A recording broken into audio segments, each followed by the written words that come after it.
This video has been, I've been meaning to do it for a while now.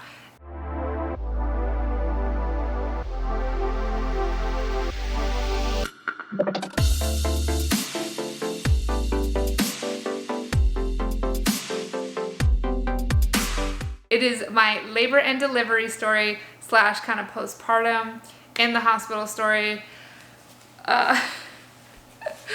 I've been meaning to do it and I'm just now getting around to doing it, but I really want to share it with you guys because it was really different compared to my other two children that I had. So to start, I did have a scheduled C-section because there were complications in the beginning of my pregnancy. Because it was an IVF pregnancy, there was some complications there that happened. But yes, so it was a scheduled C-section and we were told to show up at 5 o'clock in the morning, which sucked because we were like, is there even going to be anyone in registration? Luckily there was, but it was like there was almost nobody there. The place was just empty. So we go in through the main entrance of the hospital and we go to registration. You know, we do all the stuff to get registered and we wait for them to take us up to the labor and delivery floor. So once we're on the labor and delivery floor, they have me get into a gown, which it was so cold up there. And I'm like anxious, nervous. I'm like very emotional because, you know, we had lost a pregnancy prior to the pregnancy that resulted in my baby that I have now. And the entire pregnancy, all I could think of was like, there's no guarantee that this child will actually be born and be okay. So I'm sitting there and I'm like, oh my gosh, like in a few hours, this is gonna be the moment. It's like if they do the C-section and, you know, this baby comes out and this baby's not okay, like I'm trying to mentally prepare myself for, like, you know, if our child is not okay, you know, when they're born. So I'm sitting there just trying to not think like that and just try to be like, okay, in a few hours we're going to meet our baby. It's going to be happy. It's going to be a great moment. And, you know, we have to sit there from 5 o'clock till 8 o'clock. And while we're in the labor and delivery floor, we're filling out the paperwork that we needed to fill out. I did go ahead and just sign the paper to just take out my remaining tube because I knew it was already heavily damaged. There was no use for it. And we already knew that we were going to have to do IVF again for the next child that we plan to have. So we're sitting there filling out the paperwork. The anesthesia people came in and, you know, they talked to us, the normal blah, blah stuff. I don't read those papers because I already know what they say. Basically, if it comes down to it, you could be injured, you could die. That's pretty much with any major surgery. You know, I've had 2 C-sections prior, plus I've had, you know, other surgeries down there for like tubal reversal, the ectopic that ruptured that I had. So I'm fully aware of what it means to go under the anesthesia that they do that keeps you like awake, but you can't feel it with the epidural and stuff like that. I'm aware of all the risks, so I didn't feel like reading the paper because reading the paper is just going to make me like think about it too much. I get anxious.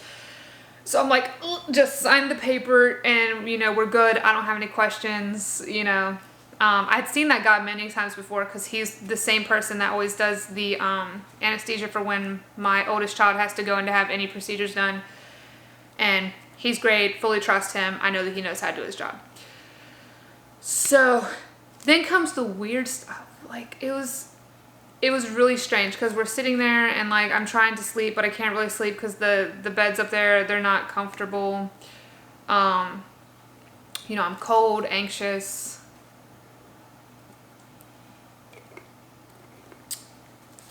And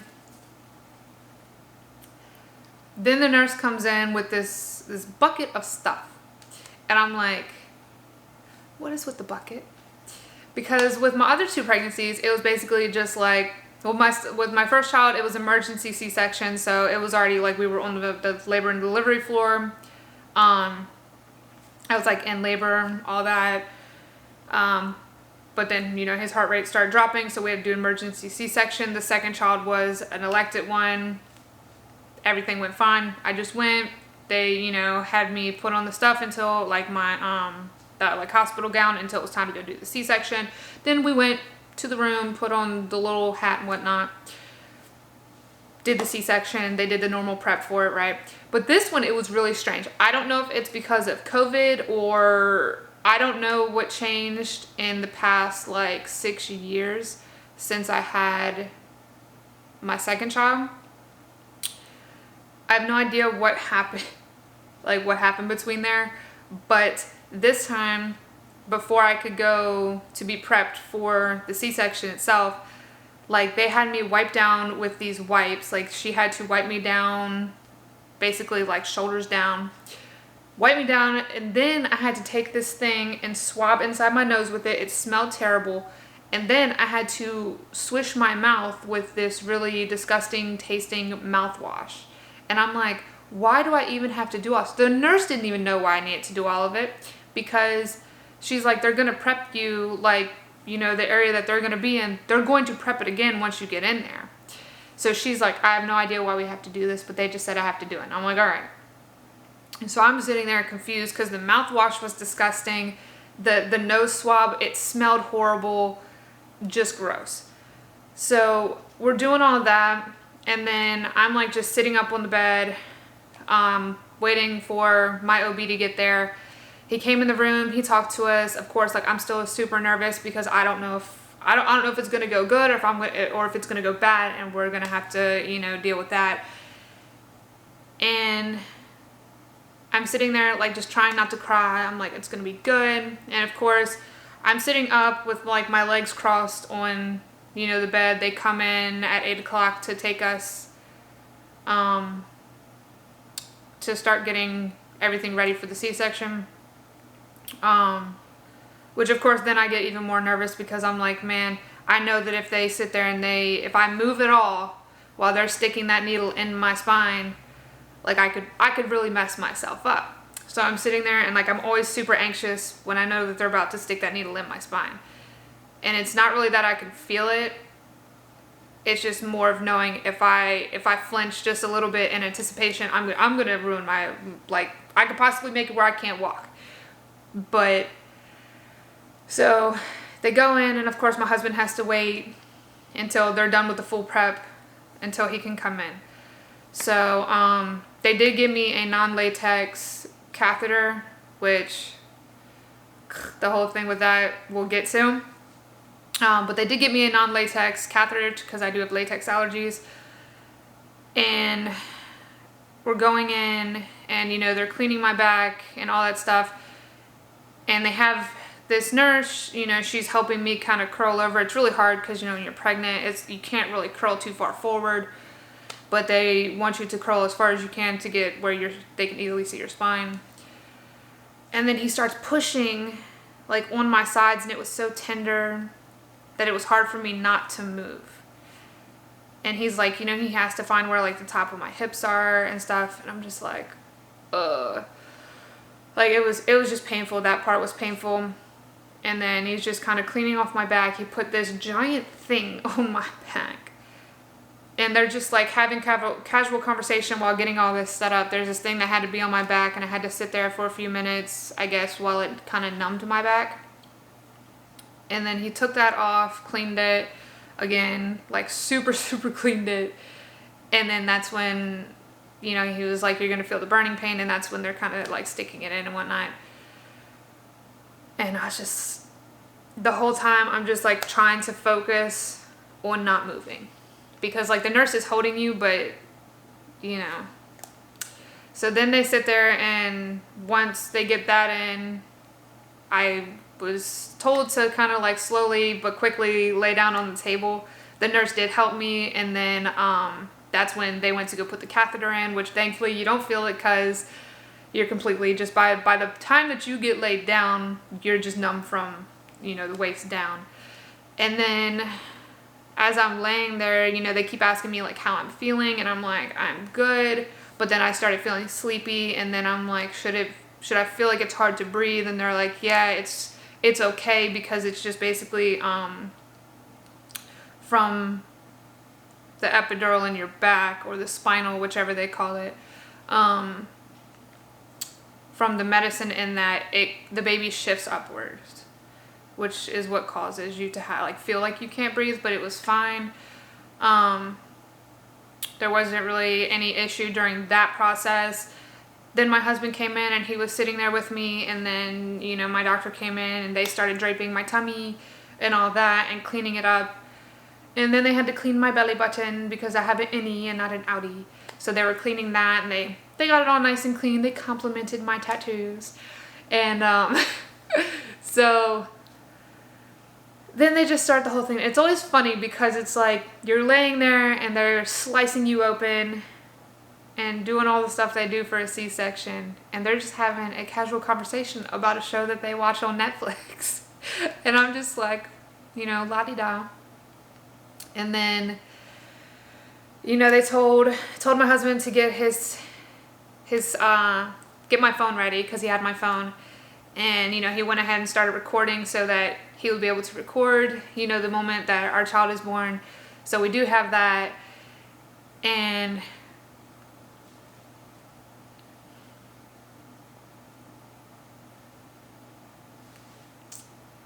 it was a very emotional moment when they, you know, lifted our son up over the drape so that I could see him. Didn't even care that he was like dripping with his goo and almost hit me with his goo. It was a good moment.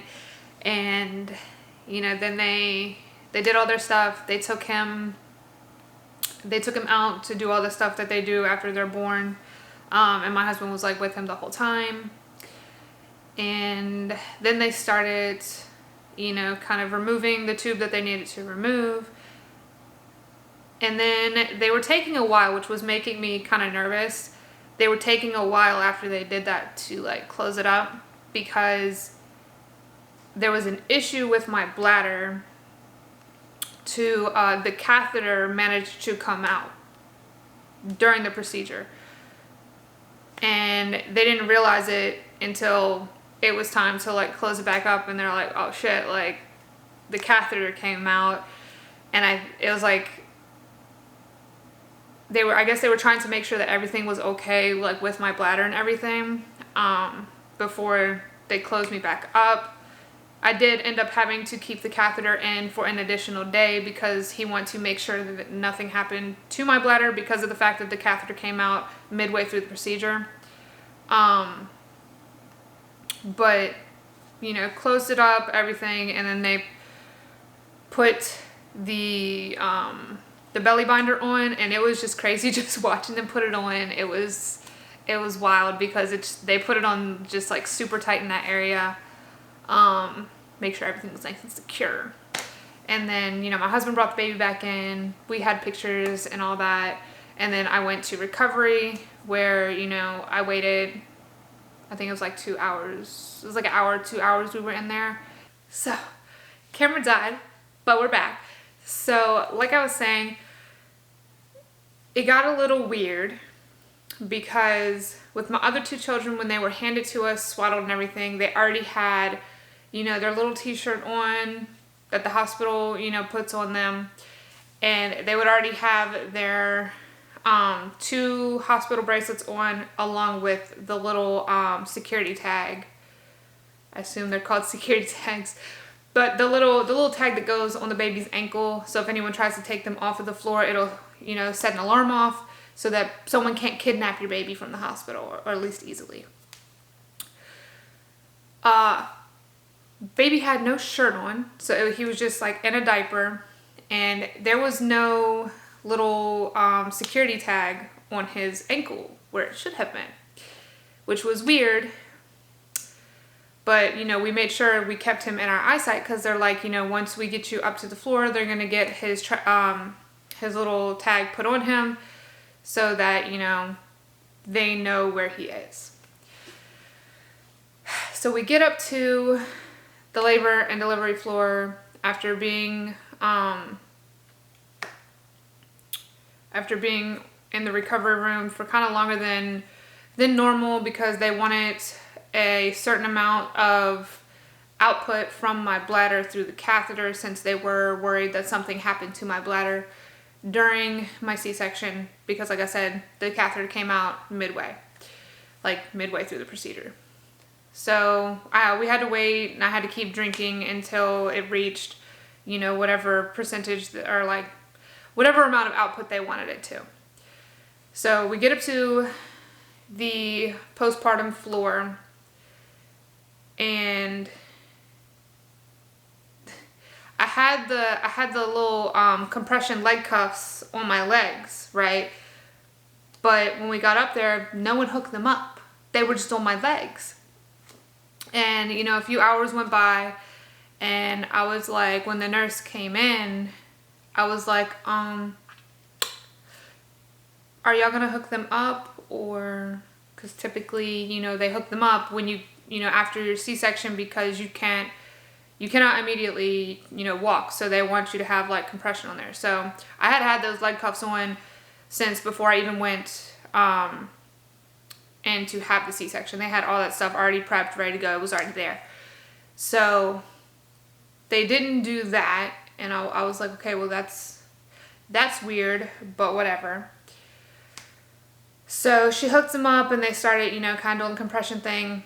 And, you know, if you're unaware, they're there to kind of help make sure you don't get any blood clots from not being able to move your legs after a surgery like that.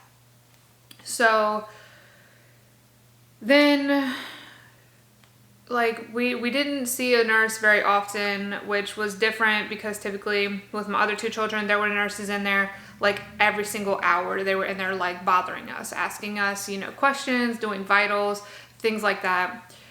This time, I think we saw a nurse maybe like three times in a day, unless like we called them in for like pain medication, anything like that. And then it was also weird because with my other two children, whenever they brought me a meal, they also brought a meal for my husband. This time they didn't do that, other than once they brought him a meal, and it was like, they called it like a celebration dinner that I guess they now do, where they'll bring you like a steak and stuff like that. These different, like they had like 3 different options of things that you could pick. And so it was like, okay, well that's a little awkward, because it makes it hard for, you know, my husband to leave the hospital, you know, because of COVID and everything, to go get food and then bring it back in. And it just, that whole thing was weird. And then this lady came in, she was one of the nurses from the nursery, and she was like, you know, checking baby's vitals and everything, and she's like, his temperature's too low. Mind you, this was the first time I had seen this nurse, because she wasn't the nurse that was like on the floor, whose name was on our board and everything. She was just a random nurse, I guess, on the floor. And she's like, comes in, she checks this thing, and she goes, baby's too cold, we need to take him to the nursery. And I'm like, well, my husband's not, like, you know, he's not back yet, because he had to, what do you have to do? I think he had to leave the hospital to go do something. I can't remember if it had to do with one of our other children or if it was a work thing. I can't really remember right now. But he had to leave, and he hadn't got back yet. And I was like, no, can he just stay here and I just do more skin to skin with him?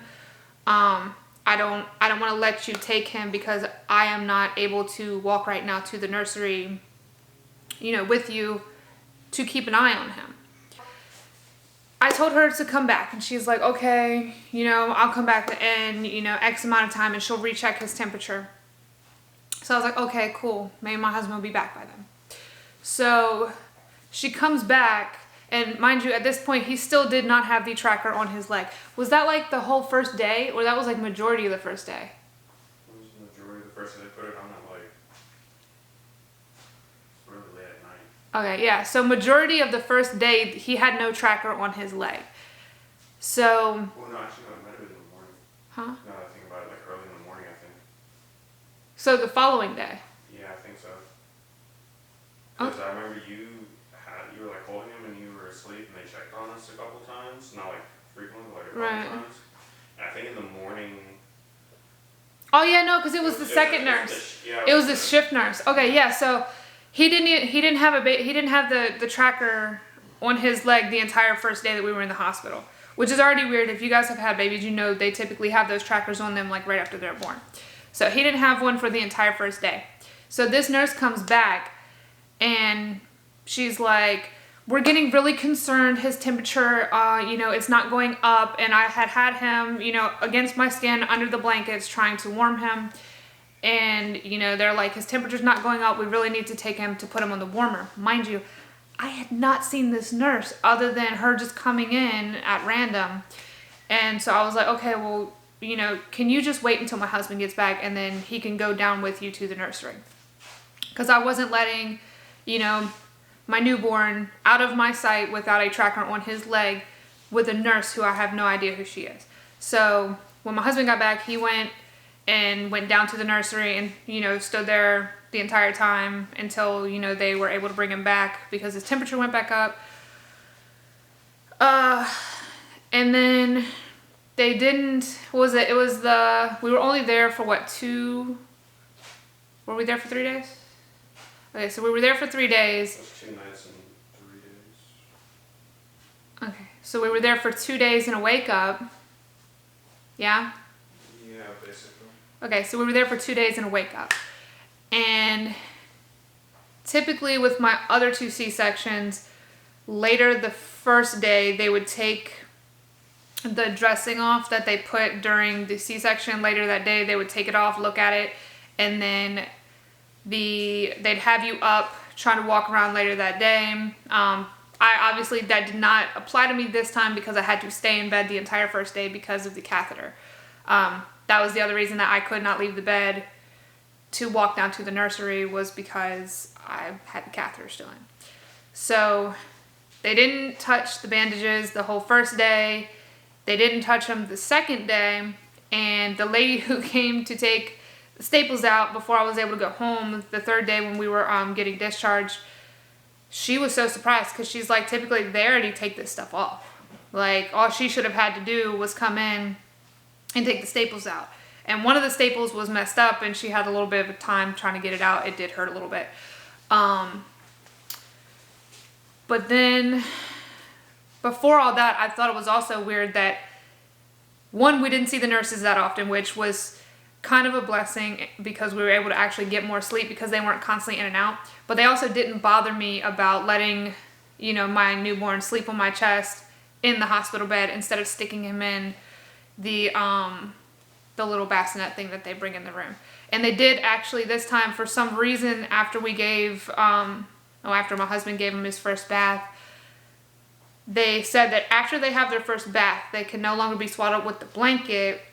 They brought in one of the Halo swaddle sack things, and they're like, the babies have to go in those, and then when we leave, we just give it back to the hospital. Which was bizarre, whatever. I don't know what that has to do with having their first bath. I have no idea.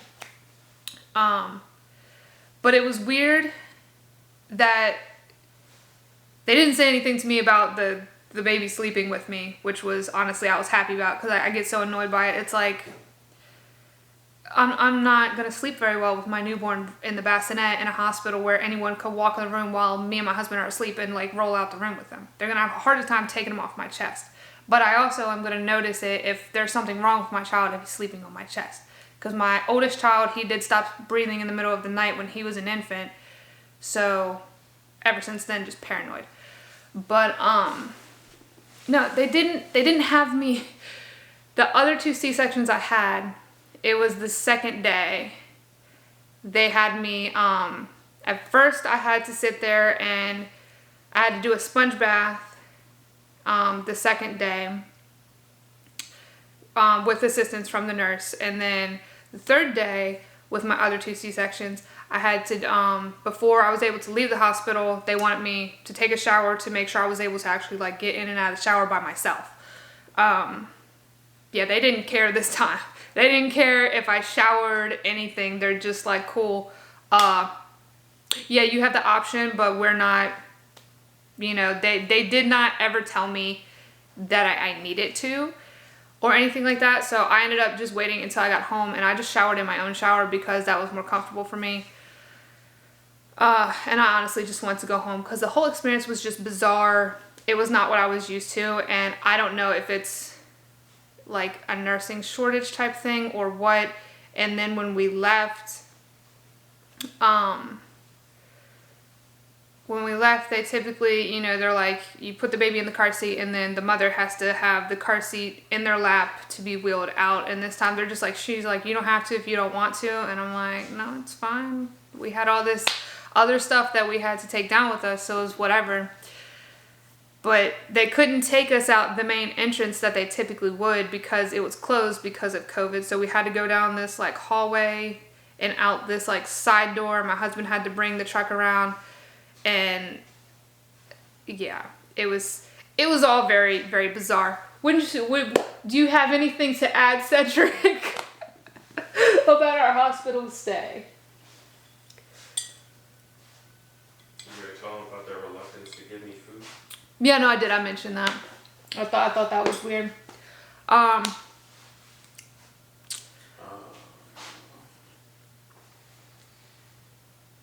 Oh, they also didn't have anything like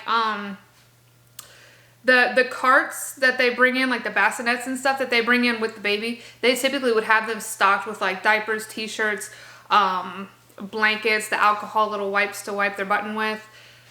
Yeah, no, that cart was just barren. We like it minimal stuff like that. We didn't even know that some of the stuff was on that one tray on the second shelf. Yeah, like they didn't. We were looking for it at first. Yeah, they didn't really give us really anything. We had to ask for extra stuff. They didn't tell us that some of the stuff was on the cart, but it was on the cart where you couldn't really see it. I did have to ask for a breast pump at one point, which they did bring in, so that was cool. Their lactation consultant, she was top notch with her hand expressing. We knew all about that hand expressing. Yeah, she was pretty good with the hand expressing. I still don't know how she did what she did because I cannot replicate those results. But yeah, the hospital experience was bizarre to say the least. We were so happy to just be home. My other two children stayed with their dad for like the first week so that we were able to kind of just kind of, you know, I could rest and we could just get used to having a new baby in the house. The kids loved him, just out the gate, loved him. They still love him. They love reading him stories and just talking to him. But yeah, postpartum, once I got home, I didn't actually use the pain medication. They gave me too much. I think I took it, like 4 times? I think I maybe took it like 4 times. The pain wasn't that bad once I got home. We did go on walks. We kind of started where I would like walk around my house a little bit. Just every day I would try to get out of bed and just kind of walk a little bit around my house. And then once I kind of felt up to it, then we went outside. I did try to push the baby in a stroller at first. That didn't work. My husband pushed him because it was just too much. And I would kind of just shuffle up and, you know, up a little bit in front of my house. And then that kind of progressed into being able to walk half of my street. Or actually, not even half, because our street's pretty long. So I'd probably say a quarter of our street. We went up to like the end, right? Yeah, I'd say like a quarter, because this street's pretty... It's technically pretty long. I mean, I think postpartum was pretty decent. There wasn't really any issues. All of the baby's first appointments, they went really well. Luckily, there was no jaundice or anything like that. He still does have like a clogged eye duct thing, but I've been trying to put my breast milk in it, which it does seem to help. Especially at nighttime, he wakes up in the morning with less gunky eyeball. Sleep. You were sitting. I bet you were sitting. I don't know. But, I mean, not the entire time. There were times in between, but yeah. So, I mean, I think everything after we left the hospital was pretty good. It's just the hospital experience itself was bizarre. Just completely bizarre. But yeah, so I just want to share that with you guys. And I guess if you guys have any questions, just put them down below. And yeah. I don't know if I have anything else for that. I'm trying to think if there's anything else. There really wasn't too much for me as far as the hospital goes other than the food thing. The food thing was kind of the biggest thing because it's like they knew I was there. They were just trying to starve you. No, I think that's pretty much it.